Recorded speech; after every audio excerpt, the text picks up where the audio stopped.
Master Sergeant Rodriguez stepped onto the mat with a smug grin, flexing his muscles for the foreign military delegation.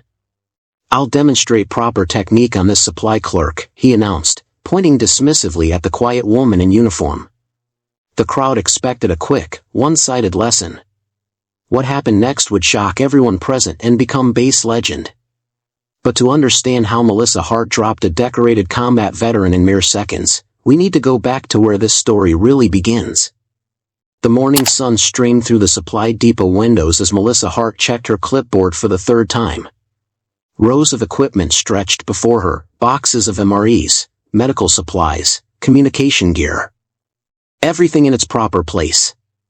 "Hart, we need those radio batteries moved to Building C," called Sergeant Williams from across the warehouse. "Already loaded them in the truck, Sarge. Should I drive them over now?" Williams paused, looking surprised. "You loaded all 40 cases yourself?" Melissa shrugged. "They weren't that heavy." She grabbed her keys and headed for the loading dock. The morning air carried the sound of soldiers running in formation, their boots hitting pavement in rhythm.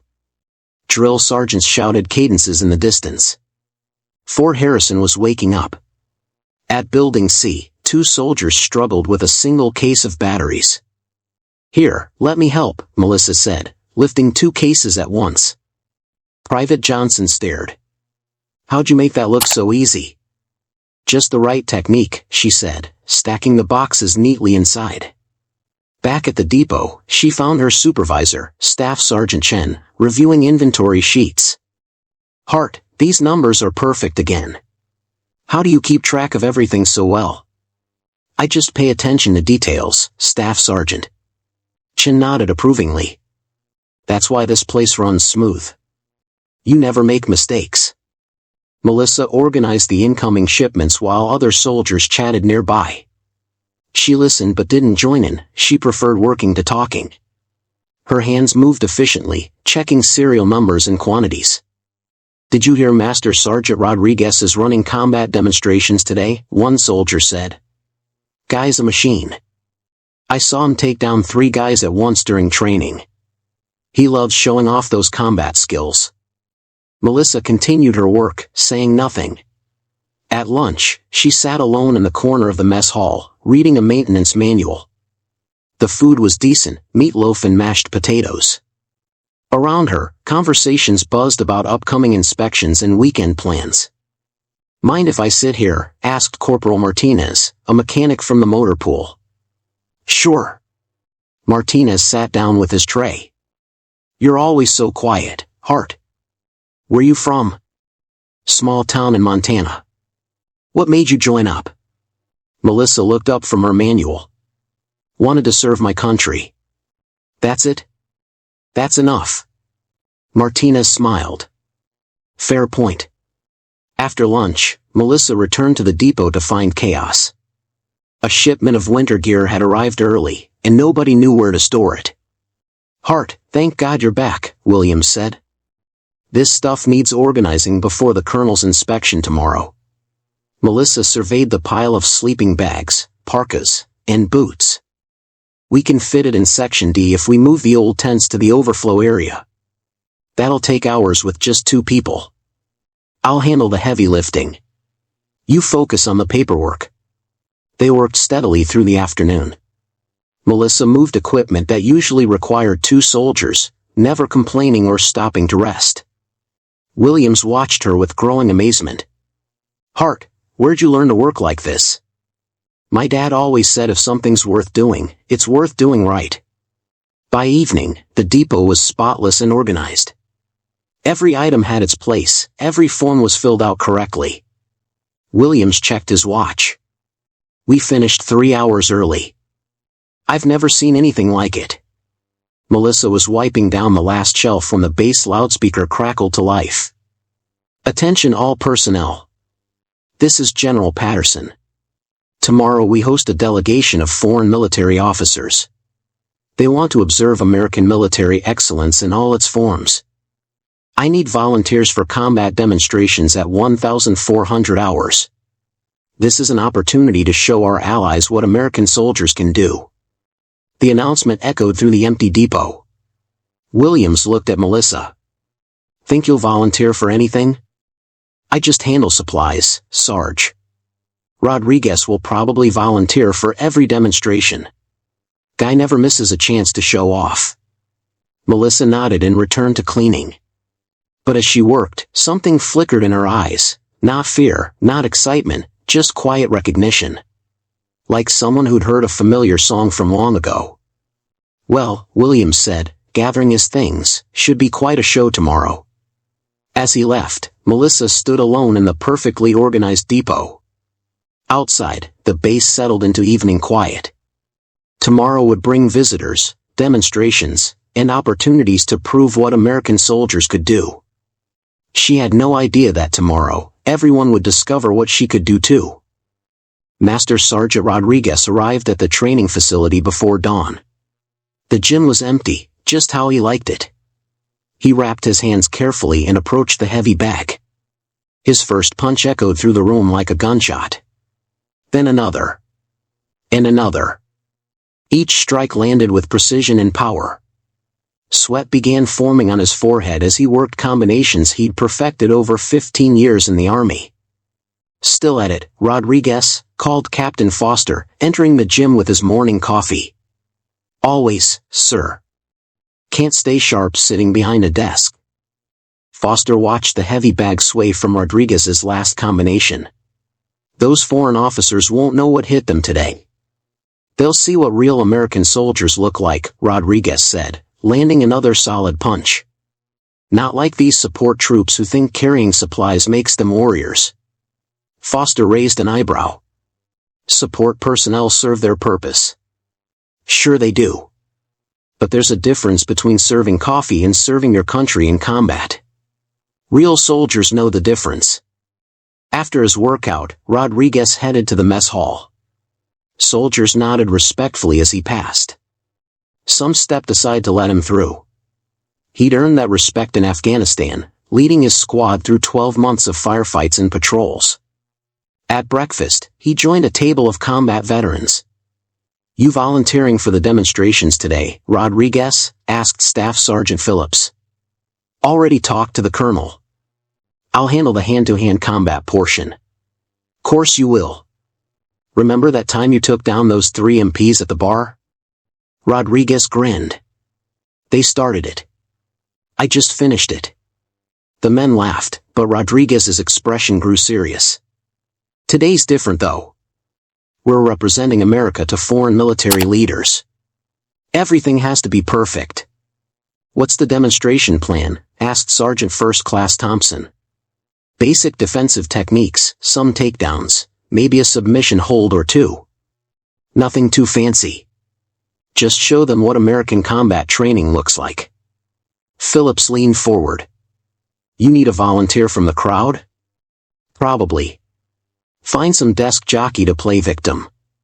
Make it look realistic but keep it safe. Thompson chuckled. Better pick someone small. Don't want to accidentally hurt anybody. I'm not worried about hurting anyone. These support types couldn't hurt a fly if they tried. After breakfast, Rodriguez inspected his dress uniform. Every ribbon was positioned perfectly. His combat patch from the 82nd Airborne stood out prominently on his right sleeve.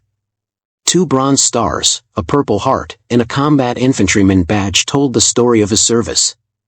He walked across base, noting how other soldiers reacted to his presence. Young privates straightened up.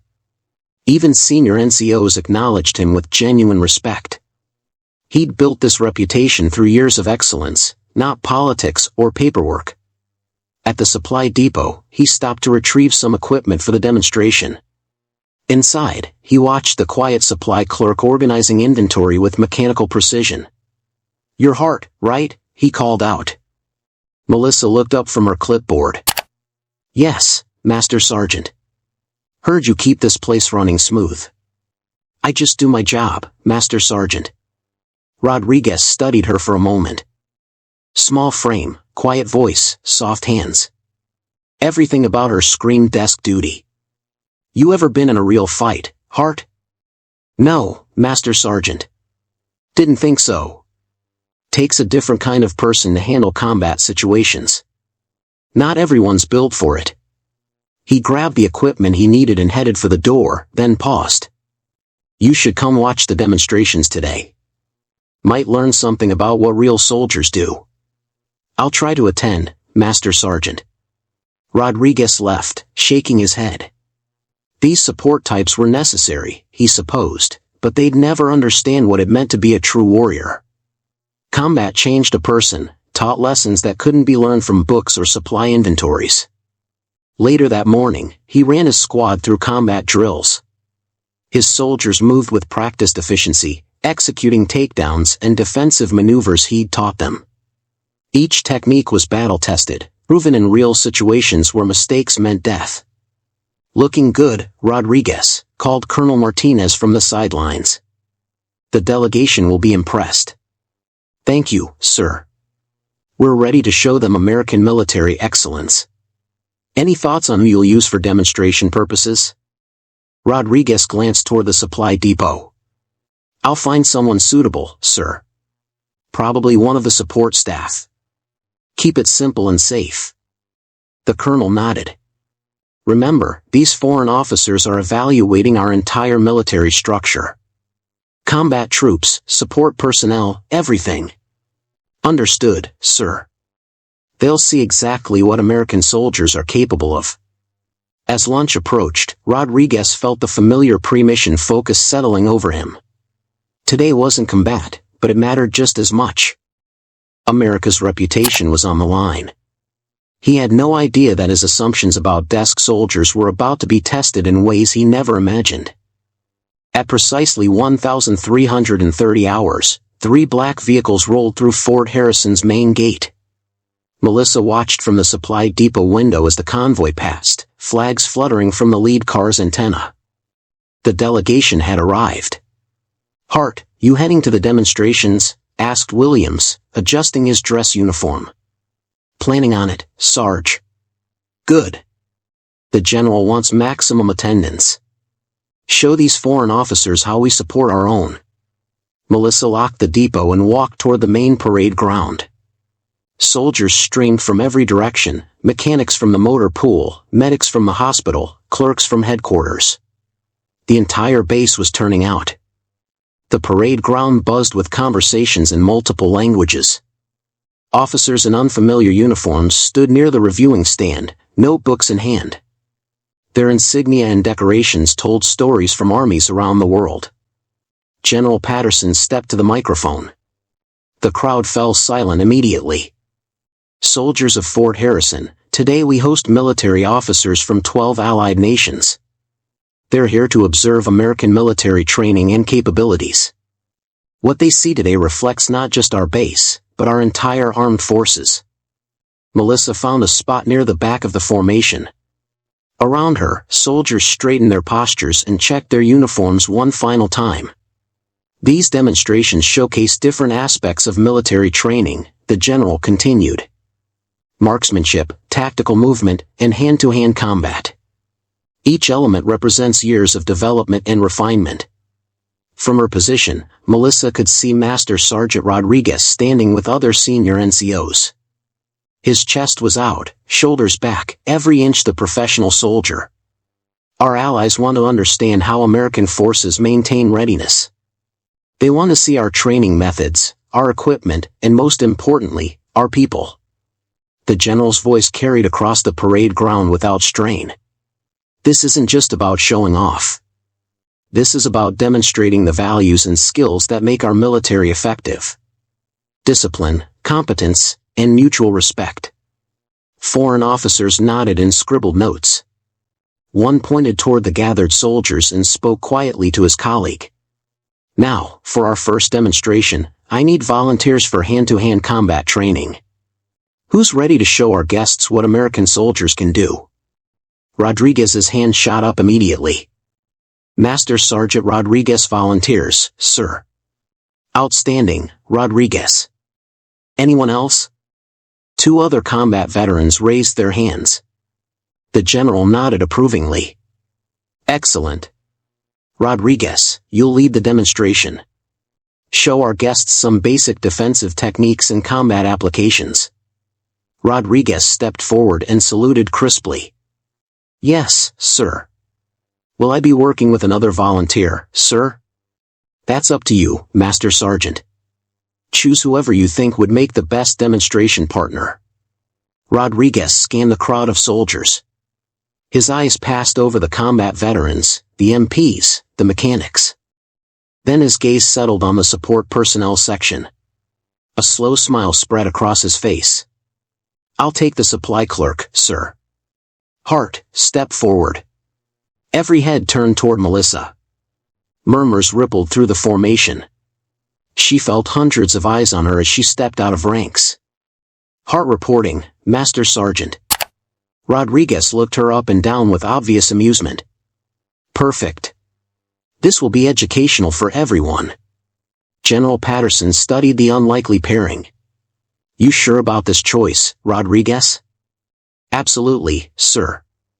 Sometimes the best way to demonstrate proper technique is to show the difference between trained and untrained personnel. The foreign officers leaned forward with interest. One whispered something to his translator, who nodded rapidly. Rodriguez turned to address the crowd, his voice carrying clearly across the parade ground. Ladies and gentlemen, what you're about to see demonstrates the importance of proper combat training. I'll be showing basic defensive techniques using Hart here as my demonstration partner. He looked directly at Melissa with a condescending smile. Don't worry, sweetheart. I'll be gentle. This is just about showing proper form. Some soldiers shifted uncomfortably. Others grinned in anticipation of an easy show. The foreign officers watched intently, pens poised over their notebooks. Melissa stood quietly, her face showing nothing. Her hands hung loose at her sides, her breathing steady and controlled. The key to effective hand-to-hand combat, Rodriguez continued, is understanding leverage, timing, and the proper application of force. Against an untrained opponent, these techniques are extremely effective. He gestured toward the mats that had been laid out in the center of the parade ground. Hart, if you'll step onto the demonstration area. Melissa walked toward the mats, her steps measured and calm. The crowd followed, forming a large circle around the demonstration area. Foreign officers moved closer, cameras and notebooks ready. General Patterson joined the front row of observers. Proceed when ready, Master Sergeant. Rodriguez stepped onto the mats and began removing his dress uniform jacket. Beneath it, his combat shirt showed off arms built by years of training. What we're demonstrating today, he announced, is the difference between professional military combat training and civilian background. Hart represents the typical support soldier, competent at her job, but without combat experience. The crowd pressed closer. Some soldiers looked excited. Others appeared concerned about the obvious mismatch. Rodriguez cracked his knuckles and approached Melissa with complete confidence. Ready, Hart? Melissa nodded once, her expression unchanged. But deep in her eyes, something flickered. Something that spoke of memories Rodriguez knew nothing about. Something that would change everything in just a few seconds. As Rodriguez stretched his shoulders and addressed the crowd, Melissa's mind drifted back to a gymnasium in Billings, Montana. She was 17 again, standing on another mat while a different crowd watched. State championship finals, the announcer had called out. In the red corner, defending champion Jake Morrison. In the blue corner, first-time finalist Melissa Hart. The noise from the bleachers was deafening. Her father sat in the front row, his weathered rancher's hands folded calmly in his lap. He caught her eye and nodded once, the same nod he'd given her before every match for 4 years. Morrison was bigger, stronger, and had never lost a high school match. The betting odds weren't even close. But her father had taught her something the betting odds didn't account for. Wrestling isn't about who's strongest, Mel, he'd said during countless training sessions in their barn.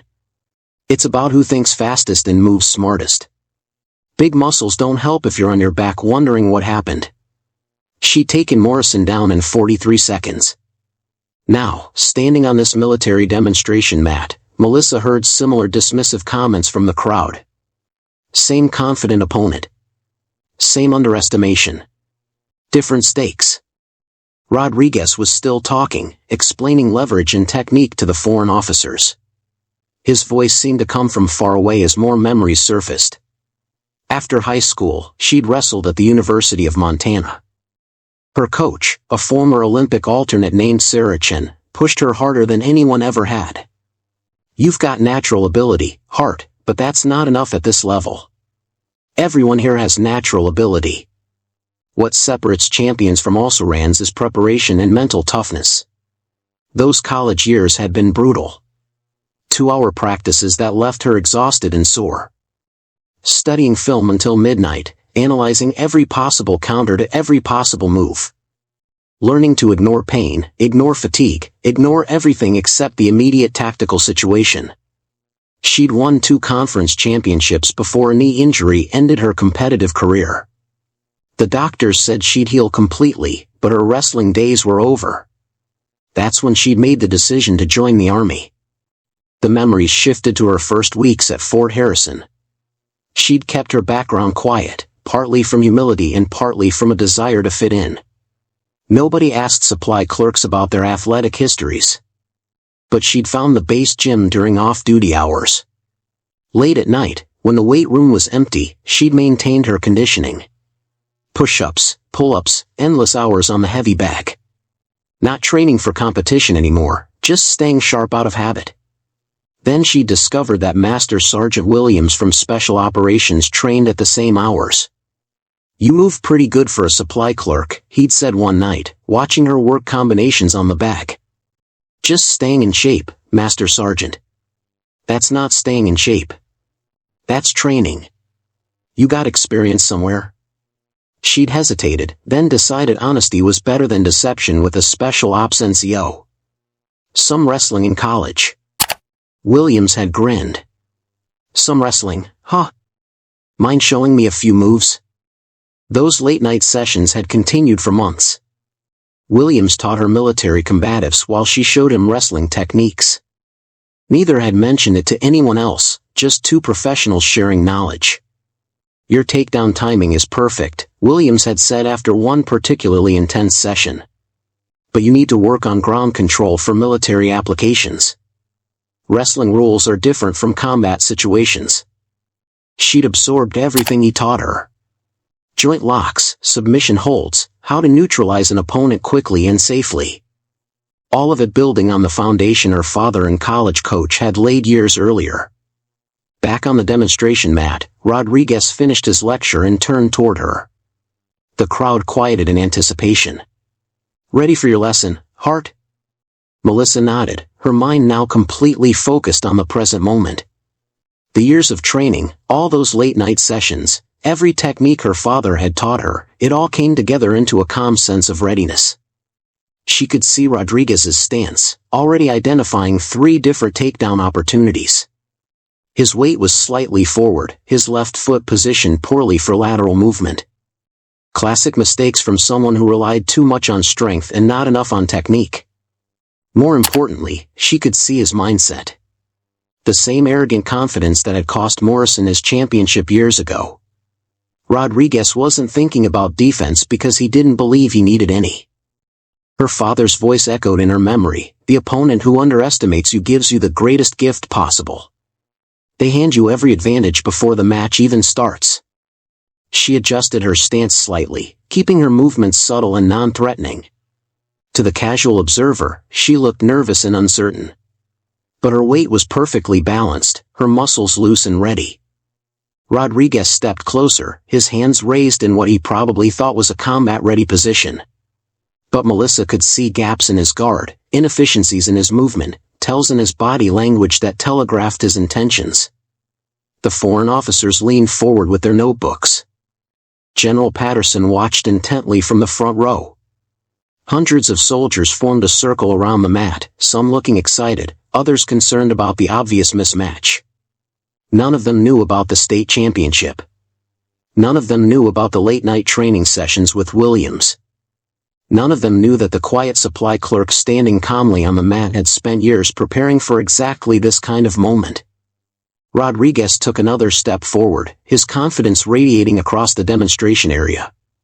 "Let's begin," he announced. Melissa took a quiet breath and settled into the mental space her father had taught her to find. The space where time slowed down and every movement became clear and purposeful. The crowd, the foreign officers, even General Patterson faded into background noise. There was only Rodriguez, only the mat, only the opportunity to show what quiet preparation could accomplish. Rodriguez made his first move. Rodriguez moved forward with lazy confidence, his hands positioned like he was approaching a training dummy. "Now, Hart, I'm going to demonstrate a basic wrist control technique. Just stand still and let me show proper form." He reached for her left wrist with his right hand, moving slowly for the benefit of the watching officers. His grip was firm but not aggressive. After all, this was just a demonstration. The moment his fingers closed around her wrist, Melissa's body responded with 15 years of muscle memory. She rotated her wrist counterclockwise, breaking his grip instantly, and stepped forward with her right foot. Her left hand shot up to Rodriguez's shoulder while her right grabbed his extended arm just above the elbow. Rodriguez's eyes widened. This wasn't in the script. "What are you?" Melissa dropped her level and drove forward. Her shoulder connected with Rodriguez's midsection as her arms wrapped around his legs. The takedown was textbook perfect, the same double leg she'd used to win state championships. Rodriguez hit the mat hard, the impact driving air from his lungs with a sharp whoosh. The crowd's casual chatter died instantly. "Holy shit," someone whispered. Melissa immediately transitioned to control position, her knee across Rodriguez's chest, her hands pinning his shoulders to the mat. Her movements were smooth and efficient, no wasted motion. Rodriguez struggled to understand what had just happened. 1 second he'd been demonstrating technique, the next he was staring up at the supply clerk who somehow had him completely immobilized. "Get off me," he gasped, trying to push her away. But Melissa's position was perfect. Every time he tried to bridge or roll, she adjusted her weight and pressure to maintain control. Her father's voice echoed in her memory, "Once you're in control, stay in control. Don't get fancy, just stay technical." The foreign officers stood up from their seats, notebooks forgotten. One pointed at the mat and spoke rapidly to his colleague in what sounded like German. Rodriguez planted his feet and tried to explode upward with all his strength. Melissa felt the movement coming and simply shifted her weight forward, keeping him pinned while using his own momentum against him. "This isn't possible," Rodriguez muttered, his face reddening from exertion and embarrassment. General Patterson stepped closer to the mat, his expression unreadable. Around the circle, soldiers stood in stunned silence. Some had their phones out, recording what nobody could quite believe they were seeing. Rodriguez tried a different approach, attempting to grab Melissa's uniform and pull her off balance. But her base was too wide, her center of gravity too low. She'd learned these lessons on countless wrestling mats where bigger, stronger opponents had tried the same desperate moves. "Stay calm, Master Sergeant," Melissa said quietly, her voice steady and professional. "I'll let you up when you stop struggling." The comment sent another wave of murmurs through the crowd. Here was their supply clerk, calmly instructing their combat veteran while maintaining perfect control. Rodriguez made one more desperate attempt to escape, twisting hard to his left. Melissa followed the movement effortlessly and transitioned to a different control position, now with Rodriguez face down on the mat and her knee between his shoulder blades. Okay, Rodriguez said, his voice muffled against the mat. "I'm done. Get off." Melissa immediately released the position and stood up, extending her hand to help Rodriguez to his feet. He stared at her outstretched hand for a long moment before accepting the assistance. As Rodriguez got to his feet, brushing off his uniform, the parade ground remained eerily quiet. Hundreds of soldiers watched their decorated master sergeant try to process what had just happened to him. "How did you do that?" Rodriguez asked, his voice barely above a whisper. "Wrestling, Master Sergeant. Learned it from my father." Rodriguez looked around at the watching crowd, then back at Melissa. His face cycled through confusion, embarrassment, and finally something that might have been respect. "You've been wrestling this whole time?" "Yes, Master Sergeant. Since I was 12. One of the foreign officers, a colonel with British insignia, began applauding slowly. The sound cut through the silence like a knife. Soon other officers joined in, and then the entire crowd erupted in applause and cheers. Rodriguez stood in the middle of it all, still trying to understand how his simple demonstration had turned into a lesson in humility. He watched Melissa acknowledge the crowd with a slight nod, her demeanor as calm and professional as always. General Patterson walked onto the mat, his face showing the first hint of a smile. "Outstanding demonstration, both of you. Rodriguez, your combat training is exemplary. Hart, your wrestling skills are clearly exceptional." He turned to address the foreign officers. "Gentlemen, what you've just witnessed demonstrates something important about American military personnel. Excellence comes in many forms and from unexpected places." The British colonel stepped forward. "General, that was remarkable. The young lady's technique was flawless. Where did she train?" "Hart can answer that herself," Patterson said. "Hart?" Melissa straightened to attention. "State champion in Montana, sir. Two-time conference champion at the University of Montana. Injury ended my competitive career, so I enlisted to serve in a different way." Rodriguez shook his head slowly. "You've been here 2 years. Why didn't you ever mention this?" "Nobody asked, Master Sergeant. And it wasn't relevant to my duties." The German officer who had been taking notes approached them. "Miss Hart, your transition from takedown to control position was textbook perfect. Military training?" "No sir, just wrestling. Though Master Sergeant Williams from Special Operations has helped me adapt some techniques for military applications." At the mention of Williams, several Special Operations soldiers in the crowd grinned and nodded knowingly. Apparently some people had known about Melissa's abilities after all. Rodriguez extended his hand to Melissa. "I owe you an apology, Hart. I made assumptions that were wrong and disrespectful." Melissa shook his hand firmly. "No apology necessary, Master Sergeant. You were doing your job. I was just doing mine. Your job doesn't usually involve dropping Master Sergeants on their backs." "No sir, it doesn't. But apparently it does today." The crowd laughed, the tension finally breaking. Soldiers began talking excitedly among themselves, replaying what they'd witnessed. The foreign officers clustered together, discussing what they'd learned about American military training and personnel. As the immediate excitement died down, Rodriguez found himself looking at Melissa with entirely new eyes. The quiet supply clerk was still there, but now he could see the athlete underneath, the competitor who had spent years perfecting her craft in obscurity. General Patterson clapped both soldiers on the shoulder. "Well done, both of you. I believe you've given our guests something to remember." The demonstration was over, but Rodriguez had a feeling the real lessons were just beginning. The crowd began to disperse, but the foreign officers remained clustered around Melissa and Rodriguez. The British colonel pulled out his phone and showed the screen to his German counterpart. "I recorded the entire sequence. That takedown was executed with perfect technique. No hesitation, no wasted movement." The German officer nodded enthusiastically. "In my country, we train similar wrestling techniques, but rarely do we see such precision under pressure.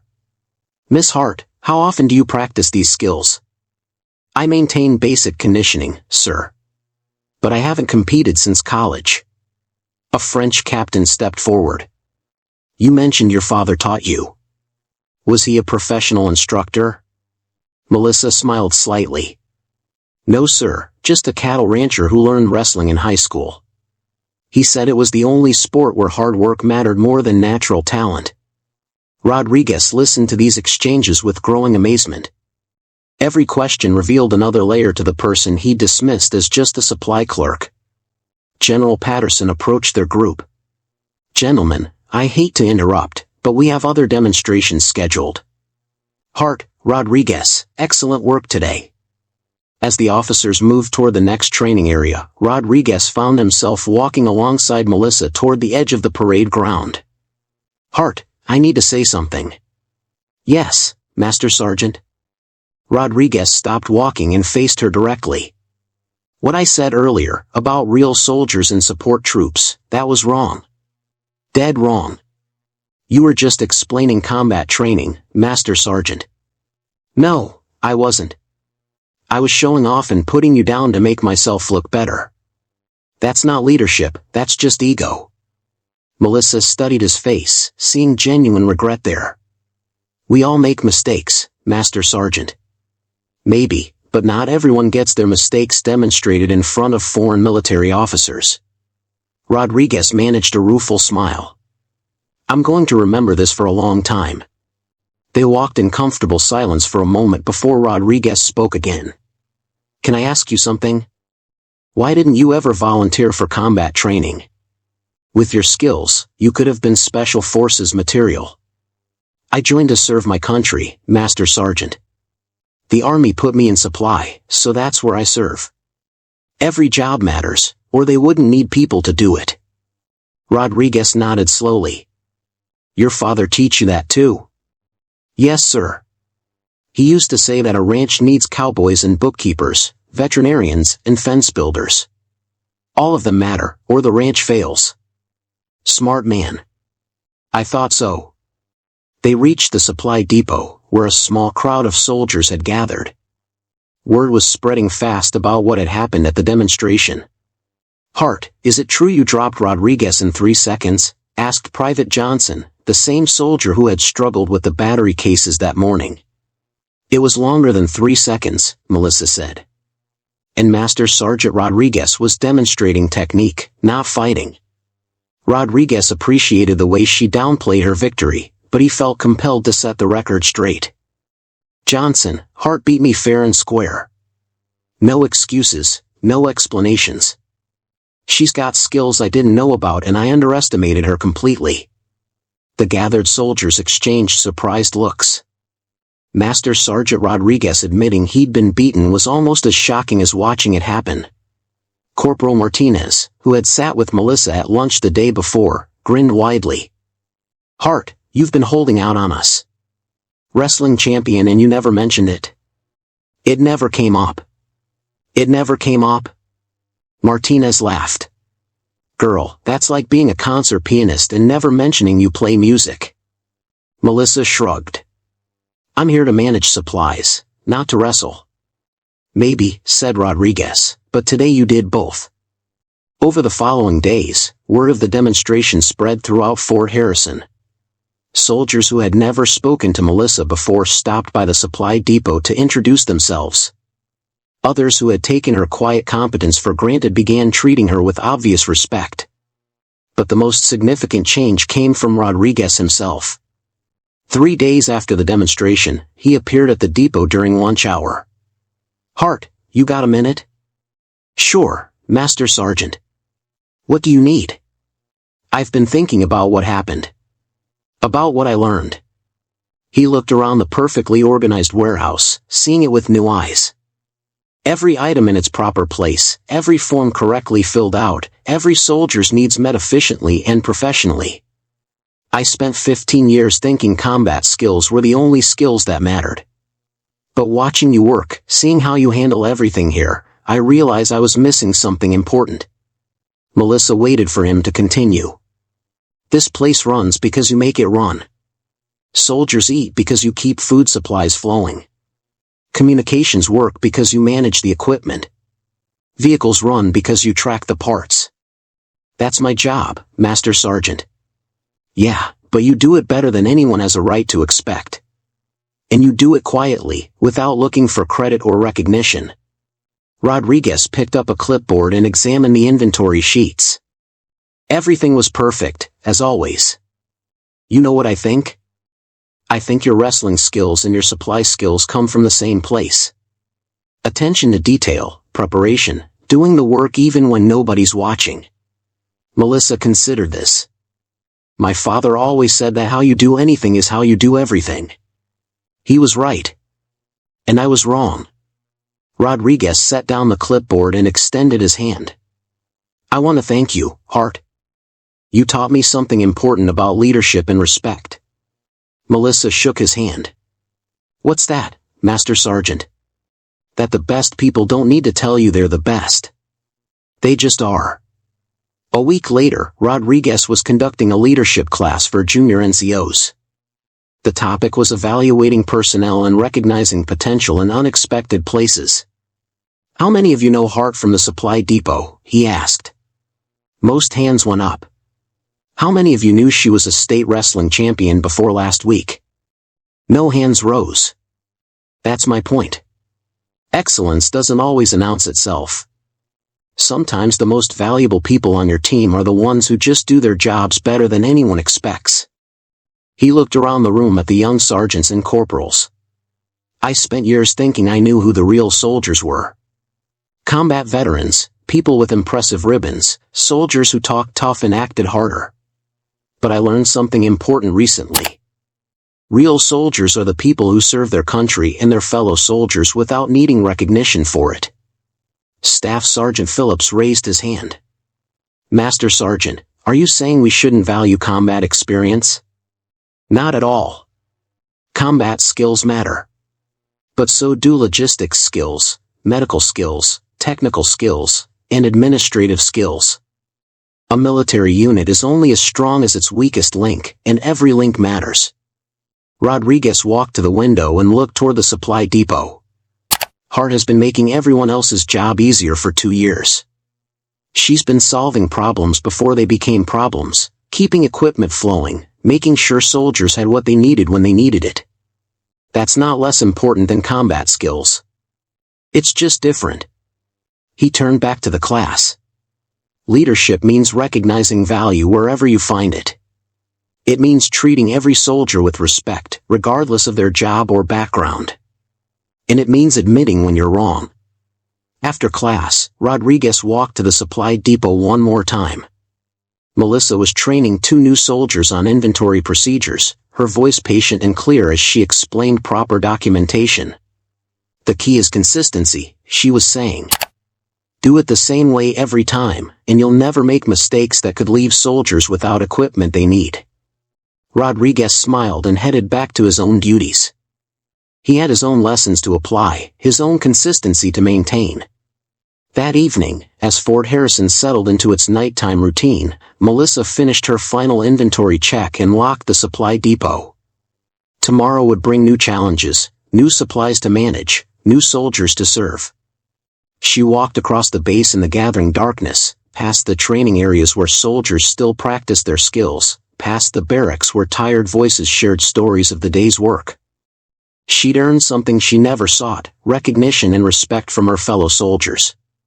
But more importantly, she'd helped someone else learn an important lesson about leadership and humility. Her father would have been proud of both accomplishments. As she reached her quarters, Melissa looked back toward the parade ground where everything had changed a week ago. Tomorrow she'd return to her quiet work, managing supplies and serving soldiers. It was exactly where she wanted to be. If you enjoyed Melissa's story of quiet strength and earned respect, hit that like button and subscribe for more inspiring military tales.